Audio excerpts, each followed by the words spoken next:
देखो, JUI का जहाँ तक ताल्लुक़ है, JUI ने हमें फॉर्मली बताया नहीं है कि उनका क्या फ़ैसला हुआ है, और न ही हमें उसके किसी नुमाइंदे ने कंटेक्ट किया। देखो, दो अलग अलग सूरत हाल है। एक तो एक प्रॉपर अलाइंस है, वो भी एक बात ज़ेर गर्दिश तो ज़रूर थी, और जिससे कि लॉन्ग टर्म में कोई आप साथ इतिहाद करो।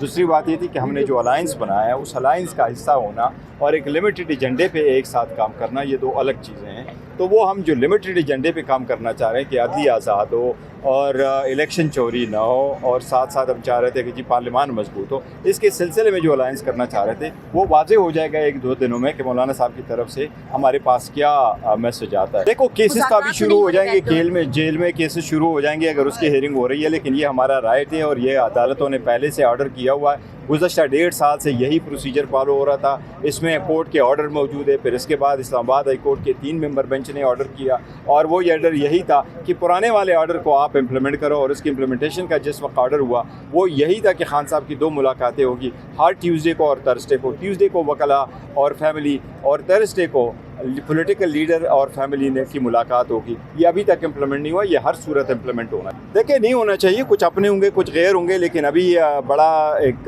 क्रिटिकल स्टेज है, और क्रिटिकल स्टेज यही हमारी सबकी कोशिश यही है कि खान साहब की रिहाई हो, और पार्टी आगे की तरफ अगर बढ़ती है अलायंस के साथ तो वो भी एक लाएअमल बरात वे हो। तो जो मुखालिफिन है, चाहे वो अपने हो दूसरे हो, उनको ज़रा केयर करना चाहिए ताकि पार्टी शेर अफजल मरूर के सर अलीमा खान के ऊपर बड़े इल्ज़ामात लगाए हैं, उस पर आप क्या कहना चाहते हैं? देखिए, नामुनासिब है, कोई नहीं। देखो, एक खान साहब की फैमिली के बारे में एक चीज़ आपको बताओ, खान साहब की फैमिली कभी भी सियासत में नहीं रही है। उन्होंने हमारा सब कुछ देखा है, लेकिन वो अपने भाइयों के लिए आते हैं। उन्होंने कभी पार्टी मामलात में कभी भी मुदाखलत नहीं की। उन्होंने कभी कोई कोर कमेटी मीटिंग अटेंड नहीं की, कभी पॉलिटिकल कमेटी अटेंड नहीं की, कभी कोई डायरेक्शन नहीं भेजे। और खान साहब ने खुद यही कहा है कि पार्टी जो चलाती है वो पार्टी चलाती है, और खान साहब की फैमिली को ये कह रहा है कि जी वो कुछ चला रहे हैं, मैं नहीं समझता। अच्छा,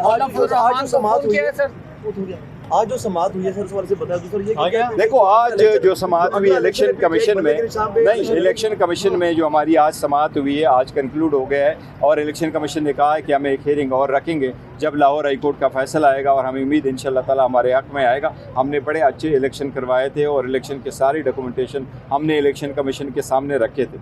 आज 2-3 चीज़ें बड़ी अच्छी हैं। वो इलेक्शन कमीशन ने फर्स्ट टाइम एडमिट किया है कि पाकिस्तान तहरीक इंसाफ न सिर्फ ये कि एक इनलिस्टेड पार्टी है, बल्कि ये भी कहा कि ये इलेक्शन के बाद इस पॉलिटिकल पार्टी को आप ज्वाइन भी कर सकते थे, जबकि उस वक्त हमें रोका गया था कि आप नॉमिनेशन फॉर्म वगैरह नहीं वो एफिडेविट नहीं फाइल कर सकते, लेकिन आज इलेक्शन कमीशन ने इसको ऑब्ज़र्व कर लिया।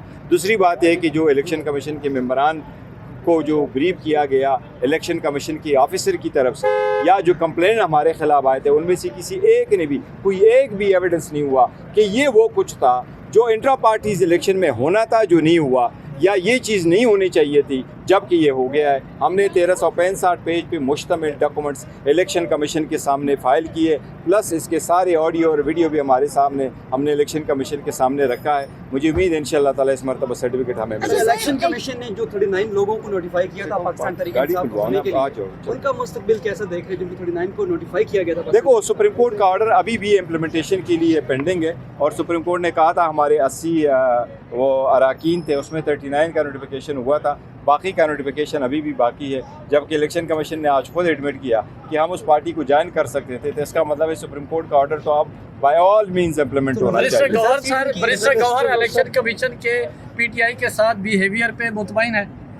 देखो, इलेक्शन कमीशन ने बड़ा पेशेंटली सुना है और बड़े तहम्मुल के साथ हमें सुना है। अब देखते हैं आगे डिसीजन क्या आता है। बैरिस्टर साहब, एक सियासी सवाल भी ले लें कि मौलाना फजलुर रहमान साहब से आपने जो मुलाकात करके उन्होंने आपसे कहा था कि वो बताएंगे कि जो भी पार्टी फैसला करती है अलायंस से मुतल्लिक, तो क्या मौलाना फजलुर रहमान साहब ने आपको बता दिया है अलायंस होगा या नहीं? हमारी तरफ, हमारे पास मौलाना फजलुर रहमान साहब की तरफ से कुछ भी नहीं आया, कोई फ़ोन नहीं आया, हमें बताया नहीं बाज़ाब्ता तौर पे कि उनका क्या फ़ैसला हुआ और किस सिमत में हुआ। क्या ये फ़ैसला ऐसा है कि वो लॉन्ग टर्म का इतिहाद नहीं करना चाहते, या ये वो अलायंस जो हमारा बना हुआ है उसका हिस्सा नहीं बनना चाहते, और अगर बनना चाहते तो ये क्या करना चाहते। अब तक हमारी मौलाना साहब के साथ कोई बातचीत नहीं, ऐसी बात नहीं है। देखो, हम एक पॉलिटिकल पार्टी हैं, हम लड़ते भी हैं, झगड़ते भी हैं, हम बात भी करते हैं, हमारे इख्तिलाफ राय भी होता है, लेकिन हम इंस्ट्रक्शन लेते हैं खान साहब से